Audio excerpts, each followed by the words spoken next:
Olá, tudo bem? Bom dia. Vamos lá, pessoal. Nesse guia de estudo, né, esse roteirinho em forma de vídeo, eu vou desviar, às vezes, algum momento, sabe se não, em algum momento vou desviar meu olhar, é que eu estou olhando a prova aqui. Então, como eu sempre digo, o objetivo é fazer perguntas na prova do que sabem, não do que não sabem. Então, e o que sabem tem que estar diretamente vinculado àquilo que nós aprendemos em sala de aula. Então, isto posto, vamos ao que nos interessa. O que nos interessa é o seguinte. Primeiro, nós falamos sobre bairros, né? O que tem e o que existe. Aí vimos que o verbo haver se refere à existência e o verbo tener à propriedade. Então, por isso, quando eu digo hay uma pizarra, uma lousa em minha casa, estou dizendo que existe uma lousa na minha casa. Não que ela é parte estruturante da casa como a parede.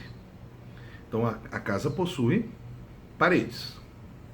A casa, então, em espanhol, esse possuir, ele é entendido no verbo tener. Então, podemos dizer o seguinte: la casa tiene piso, la casa tiene techo, la casa tiene paredes, la casa tiene quartos. Quando eu quero me referir à existência de algo dentro da casa ou dentro de algum lugar, eu já vou usar o verbo haver. Hay paredes em minha casa. Hay quartos em minha casa. Percebeu a diferença? É sutil, né? É sutil. Se lembra que eu brincava falando que na sala hay alunos, mas a sala não tem alunos, porque os alunos não são parte e propriedade da casa. Por exemplo, a sala não me tem. Por que não me tem? Porque eu não sou parte da casa. Eu tenho uma casa. Aí é diferente. Eu possuo uma casa. Né? Olha a diferença que é sutil. Então isso vai cair. A primeira parte da prova vai cair isso. O verbo haver e o verbo tener. Se tiene ou tienen. Então, por exemplo,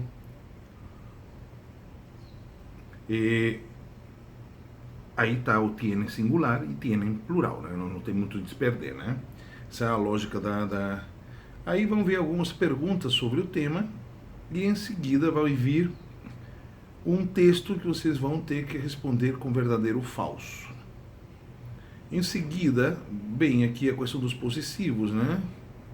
Mi pueblo, mi casa, mi vida, mi sueño, mi padre, mis padres.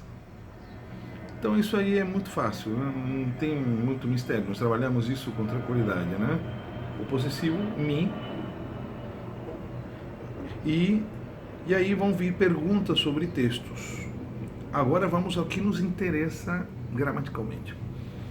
O ponto da gramática é basicamente o pretérito indefinido. Então, o que seria pretérito indefinido? De indicativo, pretérito indefinido de indicativo. Então, vamos fazer uma lembrança do que seja. O verbo, ele se divide basicamente em três partes. Não estamos falando do conceito semântico da palavra verbo, que quer dizer uma ação. Não é isso, não é que nos entendemos. Estou falando do conceito gramatical do que seja verbo. Então, nesse sentido, verbo é uma raiz mais um infinitivo. Se sabemos que os infinitivos são formas impessoais que se caracterizam pela terminação em ar, er ou ir, amar, verbo, beber, verbo, estudar, verbo. Em espanhol, existem verbos que são chamados pronominais. Beber-se, levantar-se. Por quê? Porque todavia a diferença entre amar e amar-se.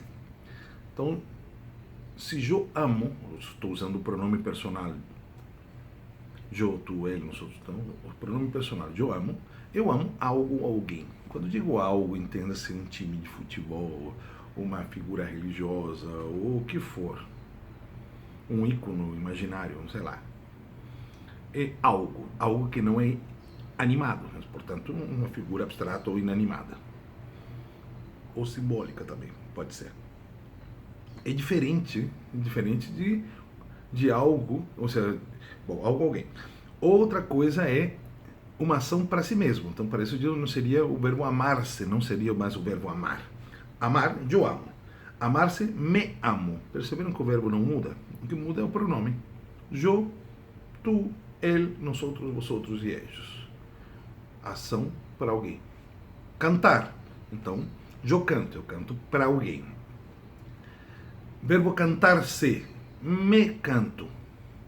Canto para mim. Perceberam que não muda o verbo? O que muda é o pronome. Por isso que é chamado de verbo pronominal. Então a primeira coisa que vocês vão ter que identificar quando falam em conjugar é a ideia do verbo. Que forma tem, que figura tem. Se um verbo terminado em ar, er ou ir, você vai usar pronomes personais. Eu, tu, ele, nosotros. Se o verbo terminar em pronome átono, levantar-se, peinar-se, vestir-se, etc., etc., você vai usar os pronomes átonos. Me, te, se, nos, os e se. Simples. Simples. Aí vai dizer que a ação é reflexiva, ou seja, é para vocês. Fechado esse ponto, vamos ao que nos interessa.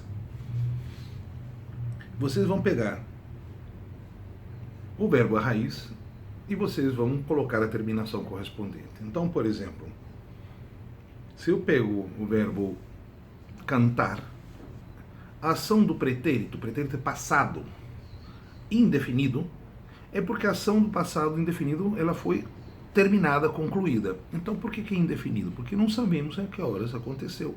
O verbo não me diz. A frase pode me dizer, mas o verbo não.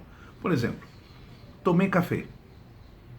Certamente vocês não vão saber que horas eu tomei café, mas eu tomei café. Uma ação concluída. Então, esse verbo se chama verbo indefinido. Antigamente chamavam ele de pretérito perfeito simples. Esqueça o pretérito perfeito simples. A nova nomenclatura é pretérito indefinido.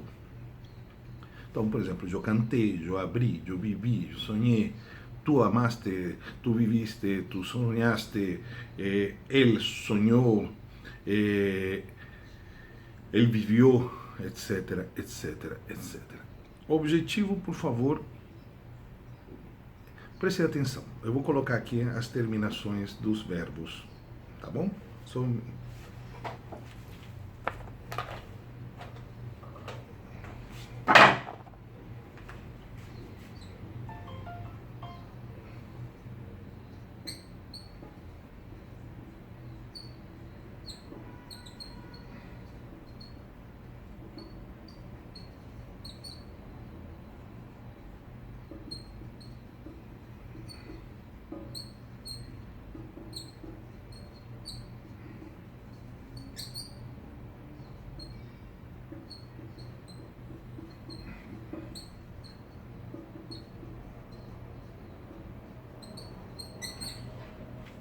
Então, vou pegar um verbo qualquer.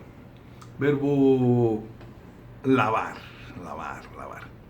Lavar. Se o verbo é lavar, então entendemos que a ação é para alguém ou algo. Por quê? Porque termina em infinitivo. Ar. Então, para isso, eu vou ter que usar os pronomes personais. Eu, tu, ele, nós outros, vosotros, eles, de acordo com o texto e a pessoa que está sendo usada. Então, vamos lá. Lavar. Vou pegar aqui o verbo lavar, vou pegar o infinitivo, eliminar e pegar a raiz. Então, ar é um verbo, se lavar é um verbo de primeira conjugação.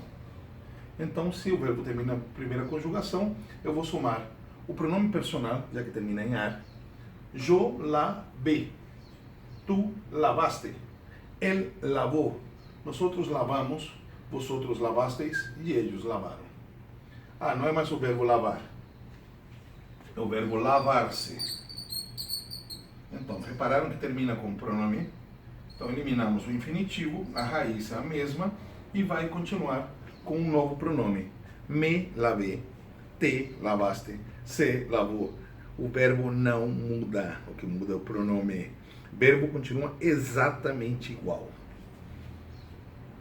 Ah, não é o verbo lavar, é o verbo beber. Então seria aqui, jo bebi. Por que jo? Porque o verbo termina em infinitivo. Enfim, o que é pretérito indefinido? É uma ação ocorrida no passado, concluída, que a gente não sabe exatamente em que momento ocorreu, por isso que está indefinido. O que está indefinido é o tempo, não a ação. Portanto, é uma ação concluída. Então a prova vai passar basicamente com 6 questões. Se vou ter que trabalhar bastante a questão do pretérito indefinido, recomendo que entrem no livro de gramática e procurem fazer exercícios sobre pretérito indefinido. Procurar o capítulo pretérito indefinido e pronto. Tá a prova no tamanho do que nós estudamos. Tá fácil, tá boa. Afinal, trabalhamos duro, vai dar tudo certo. Abraços.